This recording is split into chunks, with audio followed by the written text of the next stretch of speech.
नमस्कार, राजधानी तक में एक बार फिर आपका स्वागत है। आज हम हैं निर्मला सप्रे के साथ, जो बीना से प्रत्याशी हैं कांग्रेस के। 2013 में भी कांग्रेस ने आपको प्रत्याशी बनाया था, उस टाइम आप चुनाव नहीं जीत पाई थी। अब फिर से प्रत्याशी बनाया गया है। आप शिक्षिका थी, शासकीय कर्मचारी थी, उससे इस्तीफा दिया, उसके बाद चुनाव लड़ा था और फिर उसके बाद LLB भी किया है आपने, वकील हैं पेशे से। ये बताइए कि 4 टिकट दिए गए हैं विधानसभा में, जो सागर जिला है महिलाओं के लिए, उसके बारे में आप क्या कहेंगे? देखिए, हमारी कांग्रेस पार्टी की शुरू से ही ये मांग थी महिलाओं के संबंध में कि चूंकि हम सब महिलाएं आधी आबादी का हक रखते हैं, तो आदरणीय सोनिया गांधी जी, आदरणीय वरिष्ठ नेता भी और आदरणीय कमलनाथ जी, जितने भी वरिष्ठ नेता हैं, सभी की एक इच्छा थी कि जहां हम 50% जनसंख्या या आबादी में अपना हिस्सा रखते हैं, तो हम लोग को 50% आरक्षण मिलना चाहिए। ये तो भारतीय जनता पार्टी ने अभी बोला महिलाओं के लिए, जब चुनाव बिल्कुल सर पे हैं, और इसमें विधानसभा में अभी तो उनकी कोई आरक्षण देने का कोई मतलब ही नहीं है। तो लेकिन कांग्रेस पार्टी ने उसी 50% के लिए, जैसे कि हमारे सागर जिला में 8 विधानसभा हैं, जिसमें से 4 पुरुष हैं और 4 महिलाएं। तो कांग्रेस तो करती है, वर्तमान में कांग्रेस ने कर दिया हमारी सागर जिला में कि 4 महिलाएं कांग्रेस ने उतारी हैं और 4 पुरुष, यानी कि उन्हें 50% महिलाओं को अधिकार दे ही दिया। तो ये तो भारतीय जनता पार्टी है जो ये कहती है कि हम महिलाओं के अधिकार को रखेंगे, लेकिन रखती कहाँ है? आपने बिल्कुल मतलब महिलाओं का वोट बैंक प्रभावित करने के लिए चुनावी साल में आपने ये कहा कि हम महिलाओं को आरक्षण देंगे। यदि आपको देना था तो लागू भी कर देना चाहिए, जिससे महिलाओं को उसका लाभ मिले। ये तो महिलाओं का सिर्फ उपयोग करना चाहते हैं, बहनों को भ्रमित करना चाहते हैं। लेकिन आप निश्चित रूप से मानिए कि बहनें भ्रमित होने वाली नहीं हैं, सब कुछ समझती हैं। अब शिक्षित भी महिला हैं, आप सब जानते हैं, आदरणीय सोनिया गांधी हमारी नेता हैं। हर एक महिला सशक्त हो सकती है, और जो कांग्रेस पार्टी है वो हर महिला को सशक्त करना चाहती है, और वो भी चाहती है कि वो भी कमान समान विधानसभाओं की, लोकसभा में भी जाएं और इस क्षेत्र की जनता की लड़ाई लड़ें। ये हमारा कहना है। शिवराज सिंह चौहान ने लाडली योजना, बहन योजना चलाई, बहुत सी योजना चलाई महिलाओं के लिए, उसके लिए आप क्या कहेंगे? मैं वही कहूँगी कि घोषणा भी रहे, नए घोषणा करेंगे। और इनकी जो लाडली बहना योजना है, आप ये बताइए कि पिछले 18 वर्षों में शिवराज सिंह की सरकार थी, केंद्र में मोदी जी भी हैं, तब उनको बहनों की याद नहीं आई। आज आप वर्तमान स्थिति में देख लिए भारतीय जनता पार्टी के राज्य में कि यदि महिलाओं पर शोषण होता है, अत्याचार होता है, बलात्कार होता है, तो उसमें मध्य प्रदेश में महिला नंबर 1 पे है सारे अत्याचार। उस टाइम पे महिलाओं के सम्मान की बात नहीं आई। आप 1000 रुपये देकर, उसमें भी आपने क्राइटेरिया निर्धारित किया है। चुनावी साल था, आप महिलाओं को प्रभावित करने की बात कर रहे हैं। महंगाई देखिए आप, पहले तो 1150 का सिलेंडर था, आप 1000 रुपये इधर महिलाओं को दे रहे हैं, उधर एक आप विधवा की पेंशन रोक रहे हैं, वृद्ध की पेंशन रोक रहे हैं, विकलांग की पेंशन रोक रहे हैं। तो ये कहाँ, ये लोग भारतीय जनता पार्टी के लोग हैं जो सिर्फ महिलाओं को उपयोग करना चाहती है। ये इनके सिर्फ चुनावी ढकोल से ये लॉलीपॉप बांटना चाहते हैं। लेकिन आप समझ लीजिए कि महिलाएं सब सशक्त हैं। कांग्रेस पार्टी ने ये कर दिखाया है। ये तो हम लोग की बात को दोहराते हैं, जहां आदरणीय कमलनाथ जी ने पहले ही हर एक महिला के लिए 1500 रुपये की बात की। उनने तो कही और अपने वचन भी नहीं आया कि हमारी, और जहाँ पर हमारी सरकारें चल रही हैं, चाहे आप राजस्थान का देख लीजिए, वहाँ पर महिलाओं के लिए 1500 रुपये पिछले 3-4 वर्षों से बट ही रहे हैं। लेकिन ये लोग तो सिर्फ चुनावी घोषणा पत्र ये चाह रहे हैं कि 1000 रुपये देकर महिलाओं को बेवकूफ़ बनाएंगे। हम सब महिलाएं बहुत सशक्त हैं। जब हम किसी दूसरे घर में जाकर उस परिवार की घर गृहस्थी संभाल सकते हैं, तो कितनी महिलाएं बहुत जानती हैं कि हमारे साथ सिर्फ छल और छिद्र की बात हो रही है। कोई भी इन लोग के, ना तो महिलाएं नारी सम्मान के फार्म है हमारे आदरणीय कमलनाथ जी देंगे, हमें पूरा भरोसा है। महिलाएं बिल्कुल इनसे भ्रमित नहीं होंगी। आपने महिला सुरक्षा की बात की है, जी। आप पेशे से वकील हैं। जी। तो किस प्रकार की सुरक्षा, अगर आप चुनाव जीतती हैं, आपकी सरकार आती, तो क्या सुरक्षा प्रदान करेंगे आप महिलाओं? देखिए, मेरी तो सबसे पहले, चूंकि मैं महिला कांग्रेस की अध्यक्ष भी हूं और मैं महिलाओं की आवाज़ बुलंद करती हूं, तो मेरा सबसे पहला प्रथम कॉल होगा कि जहां भी महिलाओं को दिक्कत होगी, तो सबसे पहले मैं एक टोल फ्री नंबर रखूंगी, जिसमें आप किसी भी वक्त यदि किसी महिला के साथ कुछ गलत होता है, किसी प्रकार की कोई शिकायत होती है, तो बिल्कुल बिना देर किए मैं वो टोल फ्री नंबर उठाएगा, उसकी शिकायत दर्ज होगी, उसके समाधान के लिए मैं 24 घंटे के अंदर उसमें हाजिर हो जाऊंगी। ये मेरी पहली प्राथमिकता होगी।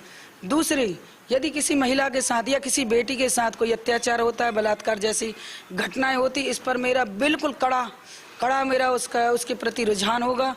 मैं किसी को नहीं बख्शूंगी यदि मेरी सारी महिलाएं सुरक्षित नहीं होंगी। उनको बिना वजह किसी प्रकार की उनके साथ कोई घटना घटेगी तो उनके लिए मैं 24 घंटे उनके लिए सारे काम छोड़कर, मैं यहाँ तक कि विधानसभा का भी काम छोड़कर मैं उनके लिए सबसे पहले सुरक्षा प्रदान करूंगी। किन मुद्दों पे आप चुनाव लड़ रहे हैं? देखिए, हमारे क्षेत्रीय मुद्दे भी हैं और आदरणीय कमलनाथ जी ने के जन कल्याणकारी भी मुद्दे हैं। तो सबसे पहले मैं आदरणीय कमलनाथ जी के जो उनने इस प्रदेश की जनता से जो वादे किए हैं, वचन लिए हैं, तो सबसे पहले उन्होंने अपनी महिलाओं और अपनी बहनों के लिए नारी सम्मान की बात की है, जिसमें 1500 रुपये हर एक महिला को की राशि दी जाएगी, जिससे हर व्यक्ति, हर महिला सशक्त होगी, क्योंकि 1500 रुपये की राशि भी कम नहीं होती है। और उनने उन बेटियों को भी शामिल किया है जो भारतीय जनता पार्टी ने नहीं किया है। भारतीय जनता पार्टी ने सिर्फ 23 साल से लेकर 60 साल तक की विवाहित महिलाओं के लिए बात की है, लेकिन उन बेटियों का क्या होगा जो आगे मान लो किसी वजह से वो शादी नहीं करना चाहती है, क्या उसकी राशि नहीं मिलेगी? लेकिन आदरणीय कमलनाथ जी ने ये सारी बातें सोचकर, महिलाओं का हित देखकर 18 साल की लड़की से लेकर 60 से 70 साल तक की बुजुर्ग महिलाओं के लिए किया है। पेंशन भी उनने वृद्ध पेंशन, विधवा पेंशन और विकलांग पेंशन, ये भी आदरणीय कमलनाथ जी ने 1500 रुपये की है। 100 यूनिट बिजली मुफ्त देने का वादा किया है, 200 में हाफ करने का वादा किया है। हमारे पिछड़ा वर्ग के सभी भाइयों को, जिसमें पिछड़ा वर्ग की मध्य प्रदेश में करीब 70% आबादी रखती है, इनके लिए 27% आरक्षण की बात की है। कहीं ना कहीं उन्होंने पिछड़ा वर्ग का भी ध्यान रखा है। गैस सिलेंडर की बात करें तो उनने 500 का वादा किया है। भारतीय जनता पार्टी ने जब हमारे आदरणीय कमलनाथ जी ने बोला कि 500 रुपये में रसोई गैस दी जाएगी, इसी की कॉपी करके उनने 450 की बात करी, लेकिन मिली भी नहीं है। वादा किया, मुकर भी गए। किसान भाइयों के लिए भी आदरणीय कमलनाथ जी ने कहा है कि जो पिछले 15 महीने की जब हमारी सरकार थी उसमें वो वादे नहीं हो पाए थे, क्योंकि सरकार गिर गई, छल छिद्र से इन लोगों ने खरीद ली है। तो जो उनमें 50,000 से लेकर 1 लाख तक की राशि की माप तो हुई थी, लेकिन उन्होंने पुनः उन किसान भाइयों का जिनका नुकसान हो गया उनके लिए वादा फिर से किया है कि हम आपके 2 लाख तक के कर्ज माफ करेंगे। इसके साथ उन्होंने किसान भाइयों के लिए ये भी कहा है कि 5 हाउस पावर के कनेक्शन आपके लिए मुफ्त दिए जाएंगे। बेटियों के लिए उन्होंने पिछली बार जो बेटियों की शादी होना है, विवाहित बेटियां हैं, उनके लिए 51,000 करिए, उस राशि को बढ़ाकर उन्हें 1 लाख रुपए किए। ऐसी कई जन कल्याणकारी योजनाएं दी हैं। इसके साथ हमारे क्षेत्रीय मुद्दे हैं, जैसे कि पिछले विगत 20 वर्षों से, हम तो कह रहे हैं 25 वर्षों से लगातार हमारे बीना को जिला बनाने की मांग बार बार उठती रही है। इसमें हम सभी कांग्रेस के कार्यकर्ता, बीना का एक नागरिक सर्वोदय चौराहे पर धरना प्रदर्शन कई महीनों तक कर चुका है। एक ही बात थी कि बीना को जिला बनाया जाए। हर छोटे छोटे शहर जब नगर जिला बन जाते हैं तो हम लोग की भी इच्छा रहती है कि हम लोग बीना को जिला बनाएं। तो मेरी प्राथमिकता ये रहेगी कि आदरणीय कमलनाथ जी से, और उनने भी हम लोग से प्रॉमिस किया है कि बीना को सबसे पहले जिला बनाया जाएगा। ये तो भारतीय जनता पार्टी के लोग हैं जो सिर्फ चुनाव के सामने कहते हैं कि हम जिला बनाएंगे, कह भी चुके हैं। आदरणीय मुख्यमंत्री जी कह चुके, जो हमारे प्रतिद्वंदी विधायक हैं आदरणीय महेश राय जी भी कह चुके हैं कि मैं बीना को जिला बनाऊंगा, यदि नहीं बना पाया तो हम विधायक पद से इस्तीफा दे देंगे, लेकिन अभी तक नहीं दिया है। फिर क्यों बाद में आप मैदान में उतरे हैं? किस मुंह से आप जनता के बीच जाएंगे और ये कहेंगे कि भाई हम आपका बीना को फिर जिला बनाएंगे? आप तो मुकर चुके हैं। ये मेरी पहली प्राथमिकता होगी कि बीना को जिला बनाया जाए।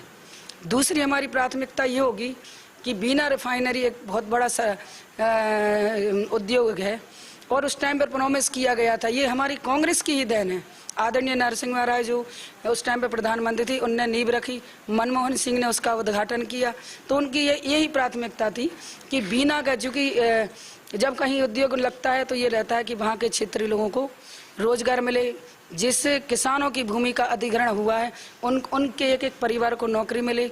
लेकिन ये कब कुछ भी नहीं हुआ, क्योंकि फिर इसके बाद सरकार हमारी कांग्रेस की नहीं, पिछले 18 वर्षों से लगातार भारतीय जनता पार्टी की है। इन 18 वर्षों में हमारे बीना के किसान भाइयों के साथ छल छिद्र हुआ है, हमारे युवा साथियों के साथ छल छिद्र हुआ है। ना किसी को नौकरी मिली है, ना किसानों की जिसकी भूमि अधिग्रहण हुई थी उसके परिवार को नौकरी दी गई। तो हमारा दूसरा प्राथमिकता रहेगी कि किसान का जो हमारा बीना का शिक्षित युवा है उसको नौकरी मिले, जिस किसानों की ज़मीनें गई उसके एक एक परिवार को नौकरी मिले, ये हमारा दूसरा रहेगा। तीसरा हमारा है बीना नदी परियोजना।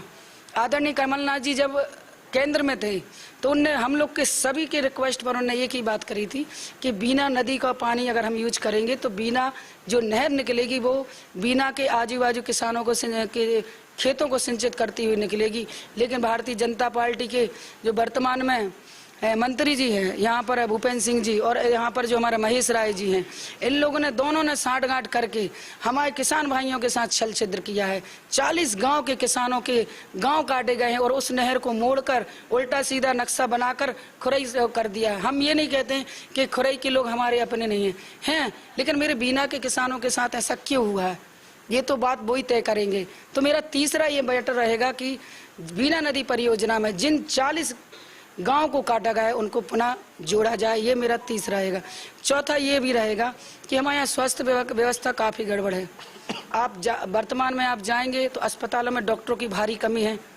थोड़ी सी गंभीर बीमारी के लिए तुरंत रेफर कर दिया जाता है और व्यक्ति पहुंचने से पहले ही दम तोड़ देता है।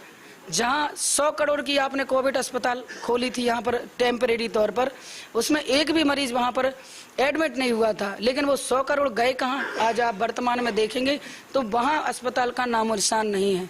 भ्रष्टाचार की स्मेट रहा है, महेश राय जी ने भ्रष्टाचार किया है, पैसे खाए हैं, ये पूरा का पूरा भ्रष्टाचार है। हमारा निवेदन है कि यदि 100 करोड़ का किस तरीके का भ्रष्टाचार किया वो देखिए पूरा आप ये बताएं हम आपको कि कोविड अस्पताल कोरोना काल में 100 करोड़ का प्रोजेक्ट आया था कि बहुत बड़ी कोविड अस्पताल बनाएंगे टेम्परेरी, जिसमें कोविड मरीजों का इलाज किया जाएगा, लेकिन उसमें सुविधाएं नहीं थी और जितनी भी सुविधाएं थी वो सारी की सारी नेताओं की सुविधाएं थी, उनको सिर्फ पैसा ऐंठना था।